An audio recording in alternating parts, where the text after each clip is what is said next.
Welcome to Working with Languages, the podcast for language speakers ready to explore the range of opportunities involving languages. My name is Sonja Kamschow.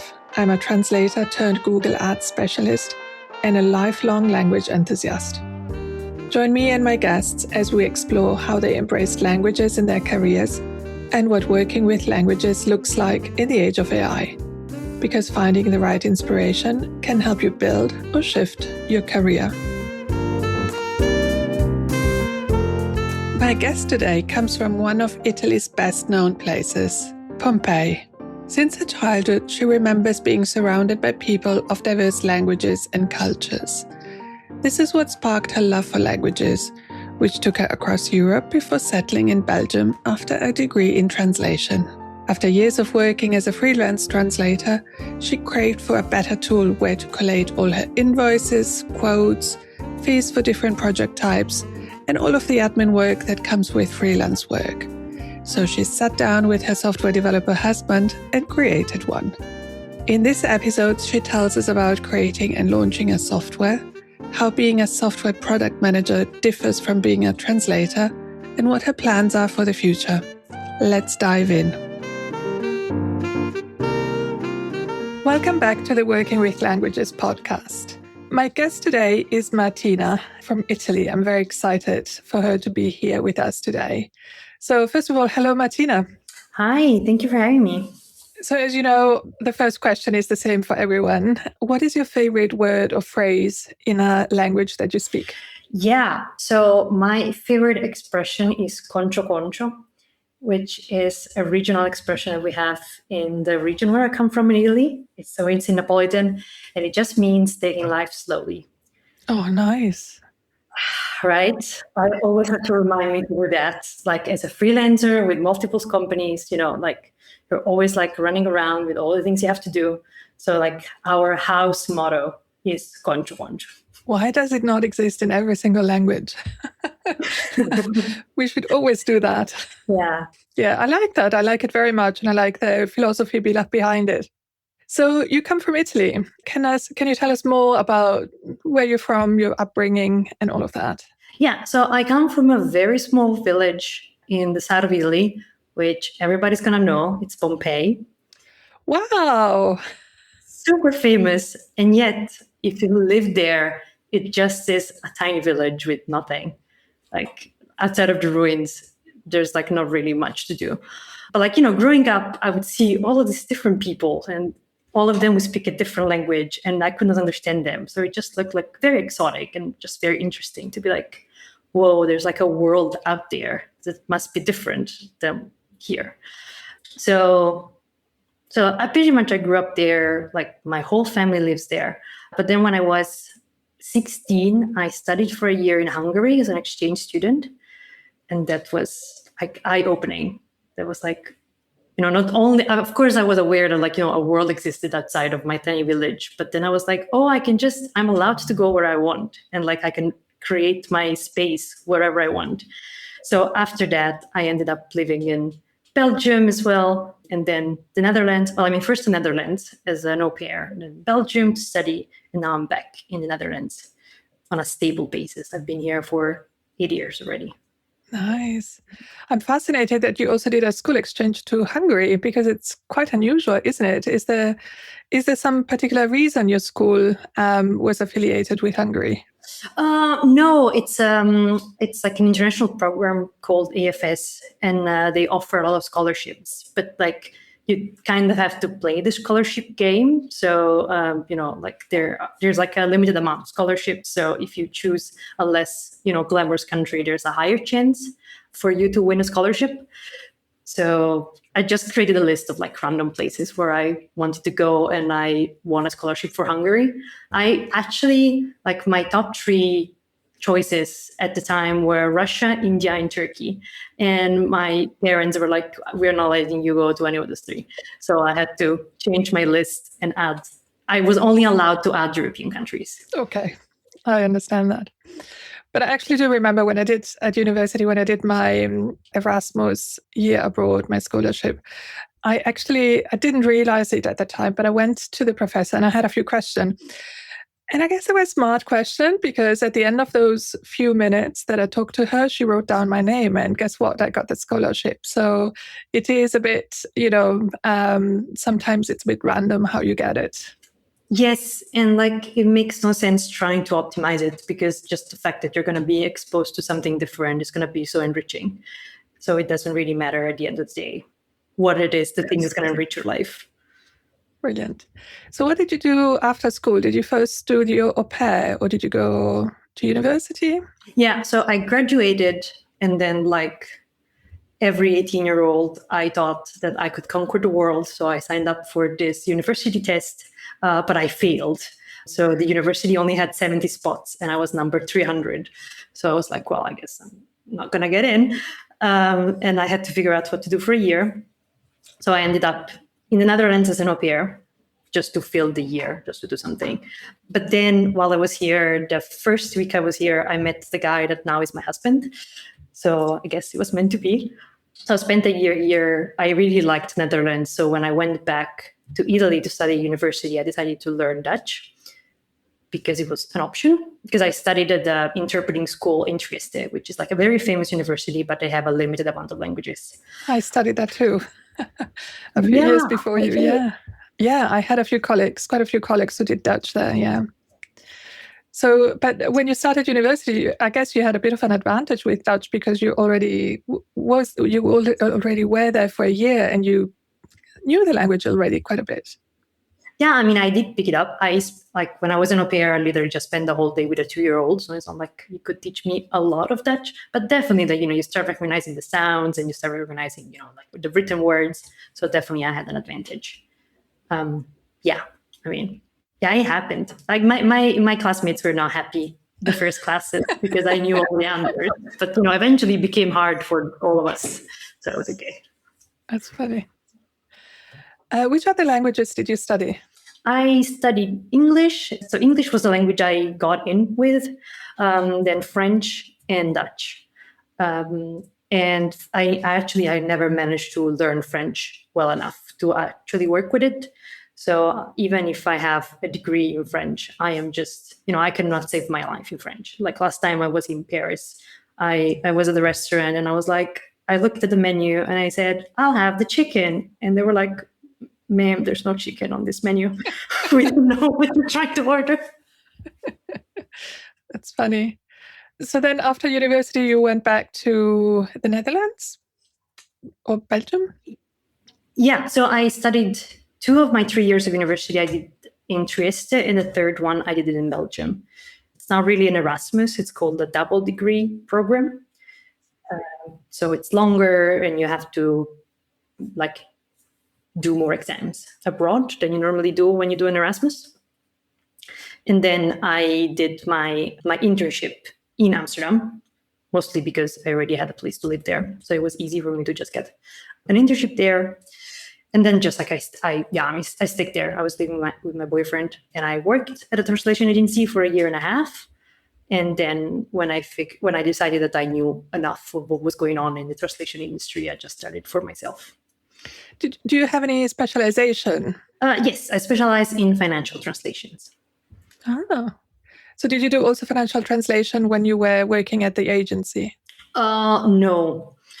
Actually, it was quite difficult to break into the financial translation part because it's kind of like you cannot really see it. Like I worked at the agency for 1.5 years and I felt like I have seen a couple of financial texts in total. Feels like legal is the most common thing I used to do there. So I had to really search and to find clients that would give me financial texts. But I've always been so interested in finance, so I would read a lot, and I did some extra courses by myself. So I did a paid course with an Italian institute, and I did a very good course in Geneva, financial translation. So you can learn about it, but then finding the clients that give you the assignments, that was quite difficult at the beginning. And who are your clients for financial translations? Right now there are fintechs and investment funds. I have a bank that I translate for. And then quite often nowadays, it's just companies that need their balance sheet translated because, they do business, in different European countries. So like they are not really financial institutions. They're just like companies that they need their financial documents translated. Brilliant. So you have a lot of recurring clients that give you work? It's really a mix. I feel like the companies always get like spooked by how much it costs, and then like they don't really come back the year after.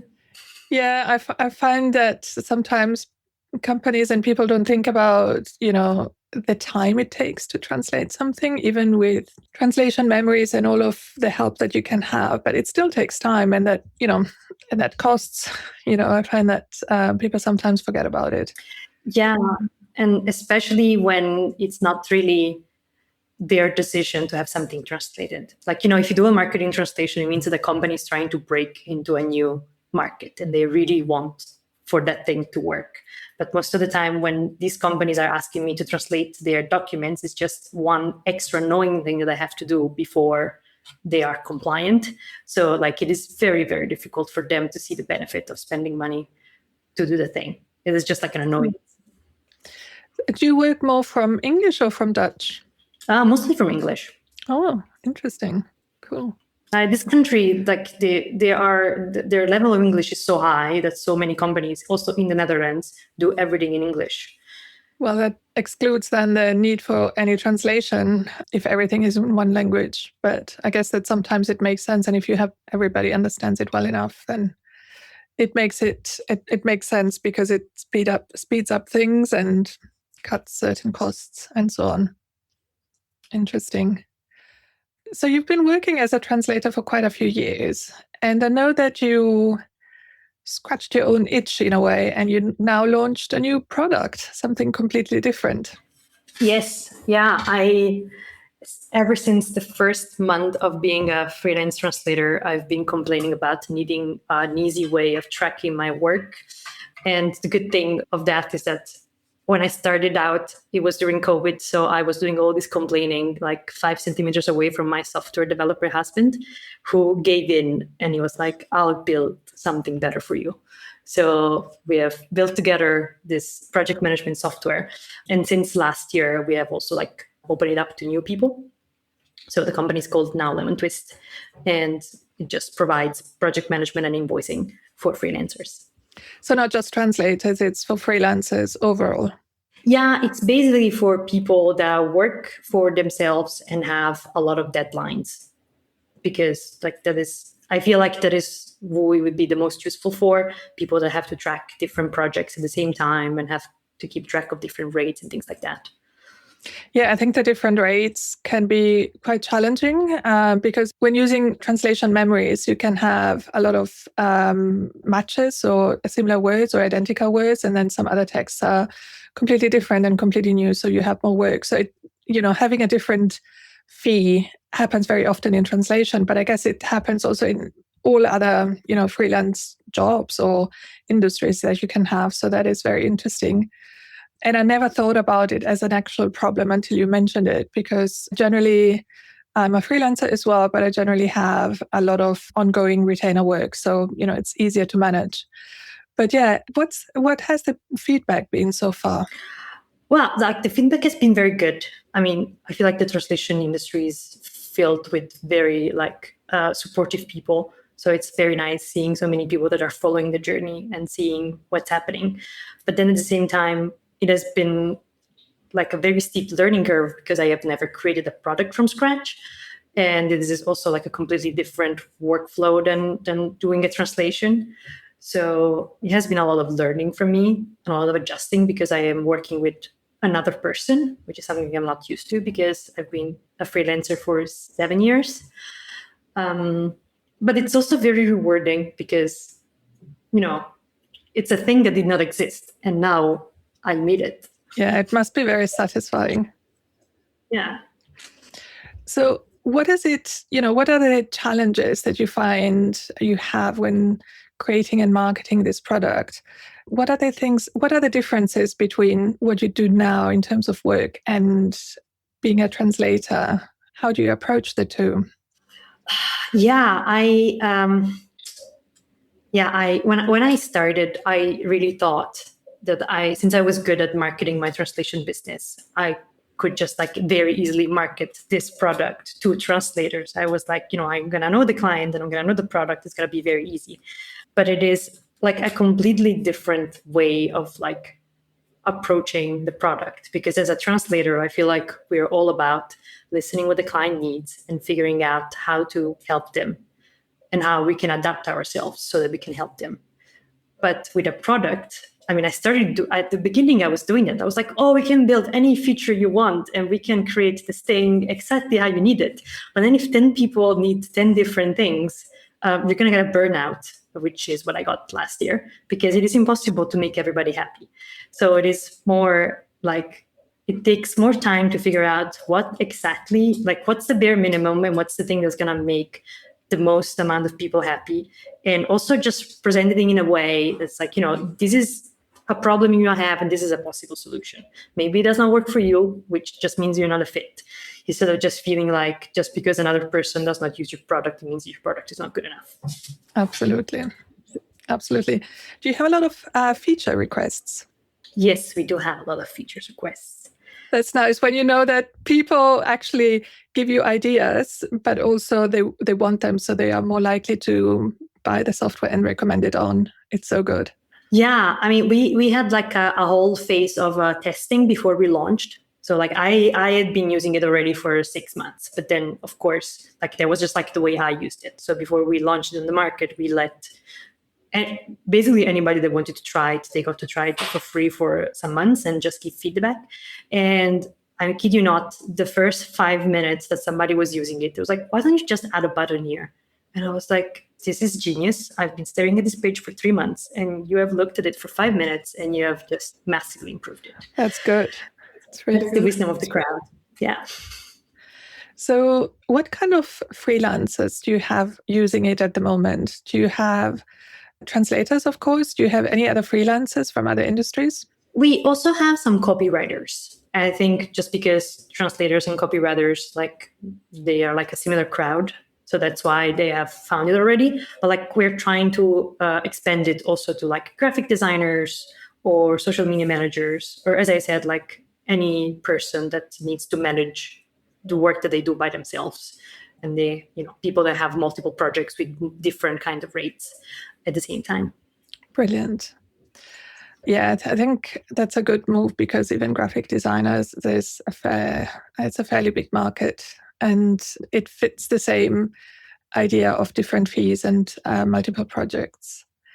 As your translator, is it at the moment it's available only in English? Do you have any plans of having it translated in other languages?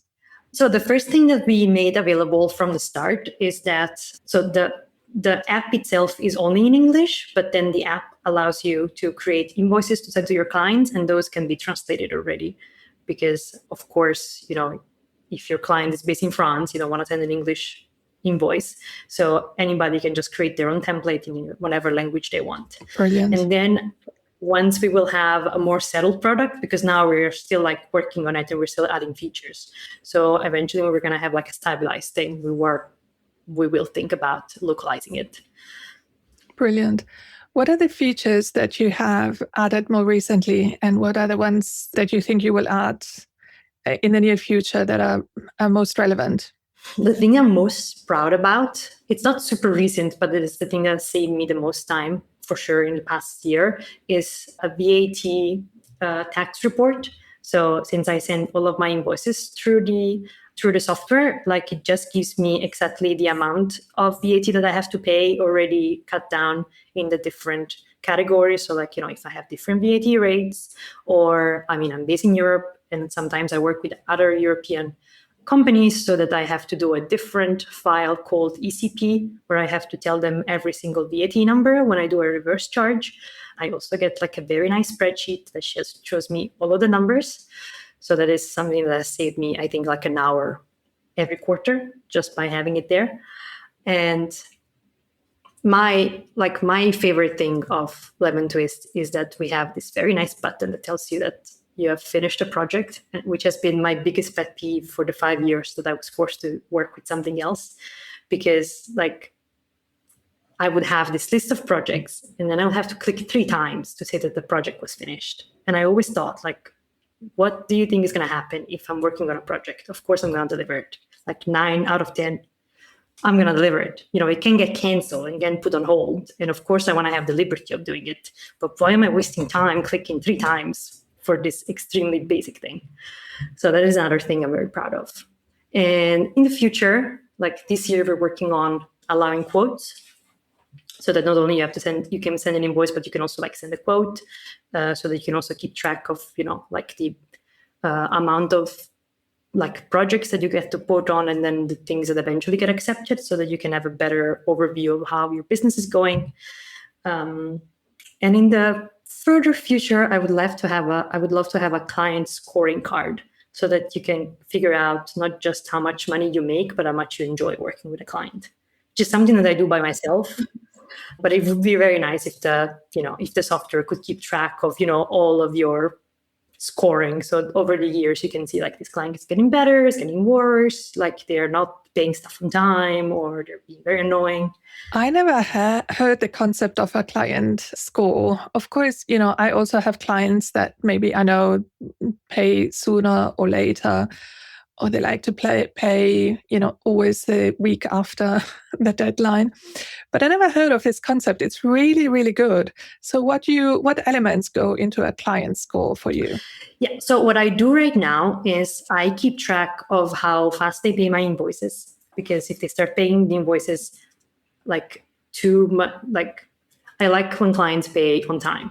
Like they don't have to pay the moment they send an invoice, but if the payment term is 30 days, the 31st day, they're going to get a reminder from me. Like I'm not a bank, like they need to pay me.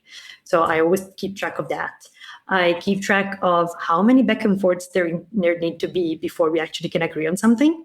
So the clients that have like 23 replies for one project, to me, it's like, of course, there can be like big projects, but if it's the kind of client that doesn't really have clear ideas on what's going on, and I have to keep on like messaging them, it just means that they are not really like well organized. So that is another thing that I keep in mind. Of course, I see how much I make with them per year. I try to keep track of how much I make per hour, although I'm not very good at tracking all of my time, I must admit. And then I also keep track of how they react when I raise my rates. Another thing I do is that I message my big clients once a year, even when I am not raising my rates. And I let them know, like, I evaluated things and, I really like working with you, and the rates can be, can stay the way they are for next year, so that I feel like whenever I eventually raise the rates, they does not come as a surprise, because it was like, oh, last year she did not raise them, so this year it's okay if she does it. That's such a good idea. I never thought about it, but it's brilliant. And I think probably an idea might be also to have a custom field, because if you work in different industries, then there may be other elements that are specific to your industry or to your line of work. That's a brilliant idea. Absolutely.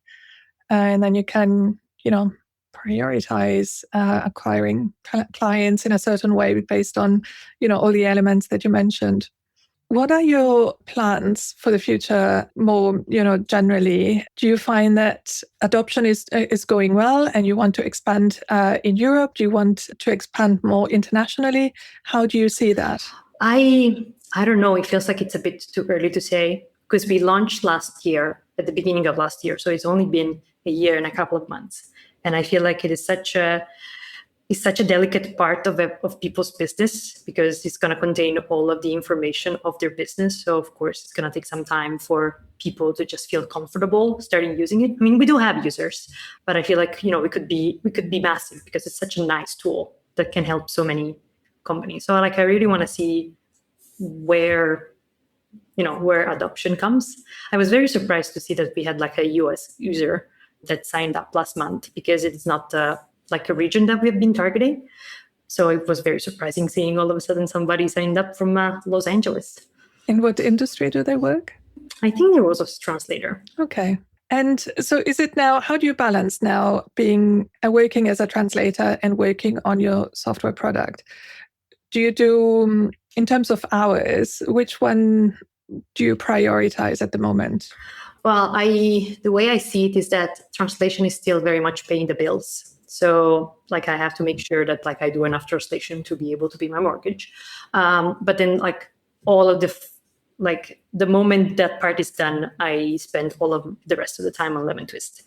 Mostly because it requires still so many things, because I do the marketing, I do the taking care of the clients, and we're still brainstorming and creating new features. So there's always there's so many things to do, and I still get so excited about doing that. Because after 5 years of being a translator, I was like, I've seen this, I've done that. It's becoming boring, and now it just feels like I have this whole new challenge. It is exciting to create something new, something that is your own. Very exciting. And how is it working with your husband? I mean, I like it. I think he likes it a bit less. He has at times called me the worst manager he has ever had in his life.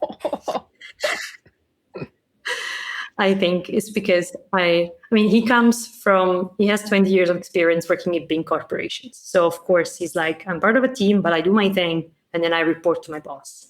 And I have never worked in a team. I worked in an agency, but as a project manager, you don't really work in a team. You still have your assignments and you do them by yourself. So I have not learned the art of not being a micromanager yet. So I'm constantly being like, what are you doing? What are you doing? Can I see? It is ridiculous, but at times I'm like, I want to see your fingers on keyboard to make sure that you're working. So yeah, I've had to rein in that feeling. And I have to remind myself that, most of the time you first have to think about stuff before you do it. So it's not like he's not working, he's thinking, which is also part of the work. So I normally ask my guests also how they use AI in the private life as well as at work. How much do you use AI, both in translation and also for your Lemon Twist product? So in translation, I sometimes use it just to I ask it to rephrase things when I feel like a sentence is kind of long and I'm windy and I'm not really understanding all of the bits, so that I can just cut down and realize, okay, there's this bit chunk of meaning that I have to include and this other chunk of meaning I have to include. I find it useful to do that. When it comes to Lemon Twist, I'm not the developer, like my partner is. And we do not really integrate AI in our software because, as I said, it is the most important data about your company, and I don't trust AI next to my rates and next to my client information. So we very much don't use it for that. But I do think he also uses it when he's trying to stress test an idea that he has, what is wrong in this line of code, so that he figures out if something is going to work before he starts implementing it. And yeah, in my private life, I don't really use it for much. I know that people use it to write the menu of what to eat in a week, but I don't think I would like any of these suggestions that AI gives me because I'm such a picky eater. And I was like, I'm not gonna let the machine tell me what to eat. Yeah, I don't use it for that either. I find it interesting when people, put in recipes and it creates a shopping list, but that's not how I operate. It may be because I'm a foodie and I just want things to be done and cooked my way. But yeah, it works for some people. Is there anything else that you would like to say about your translation work or the Lemon Twist software? Well, I think we've talked about why it started, and we talked about the future. Of course, if anybody would be interested in trying it out, they can get a free trial on lemontwist.ing. I also have a newsletter where I talk about productivity, and then I just talk about what's new at Lemon Twist. And you can also find that on lemontwist.ing. Brilliant. Then thank you very much for coming. It's been an absolute pleasure to talk to you and see how people can, have a career and then create something completely new based from that career that is different, but also, links up to what they were doing before. I just find it fascinating when people do that. So thank you very much for coming and telling your story. Thank you very much for having me. Creating something that solves your own problem is thrilling and also powerful because you are your own ideal client, which makes it easy to understand your target audience and what they want and need. Martina did just that. She solved a problem that she had, and probably many more freelance business owners have too. And by doing so, she partly transitioned to a new career while keeping languages in the mix. I hope you enjoyed this honest conversation about progressing careers in a different way. If you enjoyed this episode, please subscribe to the podcast on your favorite platform. And if you think a friend might be interested, do share this episode or the podcast with them. You can also subscribe to my newsletter. The link is in the show notes.